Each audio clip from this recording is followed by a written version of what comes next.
News ভ্যানগার্ডের পর্দায় আপনাদের সকলকে স্বাগত। আমি সুপ্রীতি রয়েছে আপনাদের সঙ্গে। চোখ রাখবো আপডেট খবরের দিকে। প্রত্যেকটা দিন বাজারে জিনিসপত্রের দাম বাড়ছে, আর এই দাম বাড়াকে কেন্দ্র করে অভিযান চলছে একের পর এক। অফিস জেলা করইমুড়া বাজারে এবার বিভিন্ন দোকানে খাদ্য দপ্তরের আধিকারিকদের হানা, উদ্ধার করা হয়েছে মেয়াদ উত্তীর্ণ সামগ্রী। একদিকে যেরকম জিনিসপত্রের দাম বৃদ্ধি, ঠিক অন্যদিকে দাঁড়িয়ে একাংশ ব্যবসায়ীরা কালো বাজারিতে সামিল। অন্যদিকে বেশ কিছু দোকানে মেয়াদ উত্তীর্ণ সামগ্রী বিক্রি করা হচ্ছে।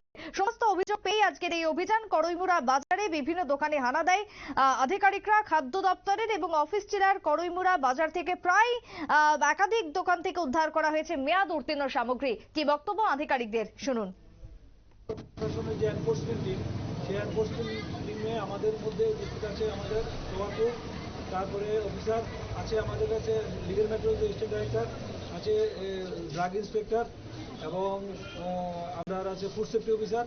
বিভিন্ন আধিকারিকদের নিয়ে যে আমাদের এনফোর্সমেন্ট টিম, সেই এনফোর্সমেন্ট টিম প্রথমে আমরা অফিস টিলা বাজারে এখানে কয়েকটা দোকানে, গ্রসারির দোকানে ভিজিট করি। তারপরে স্কুলের সঙ্গে যে যেই দোকানগুলো আছে সেই দোকানগুলো ভিজিট করে আমরা যে জিনিসটা লক্ষ্য করতে পারলাম, সেখানে প্রচুর পরিমাণে এক্সপায়ারি চিপস, কোল্ড ড্রিঙ্কস এবং বিভিন্ন জল বিভিন্ন দোকান থেকে আমরা বাজেয়াপ্ত করছি। আমাদের প্রায় 300 প্যাকেটের মতো আমরা উদ্ধার করেছি অফিস থেকে। তারপরে আমরা চলে এসেছি এখানে আমাদের করইমুড়াতে। এখানে আমাদের স্কুলের সামনে, স্কুলের বাচ্চারাও আছে, তাদের সামনে আমরা তাদেরকে বলেছি যে কোনোভাবেই হোক তোমরা যখন এখানে আসো, এসে দোকানে চিপস খাও, কোল্ড ড্রিঙ্কস খাও এবং জল খাও, সেগুলো যাতে রেট দেখে এবং এক্সপায়ারি ডেট দেখে তারপরে রেট দেখে তারপরে। আধিকারিকের বক্তব্য আপনারা শুনলেন।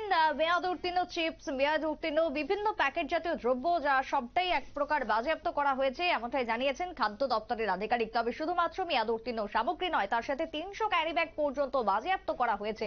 ভাবতে পারছেন কি অবস্থা বা কি পরিস্থিতি চলছে। সব মিলিয়ে কার্যতপক্ষে রাজ্য জুড়ে এই মুহূর্তে পথে নেমেছেন খাদ্য দপ্তর। ছোট্ট বিরতির পর ফিরছি, সঙ্গে থাকুন।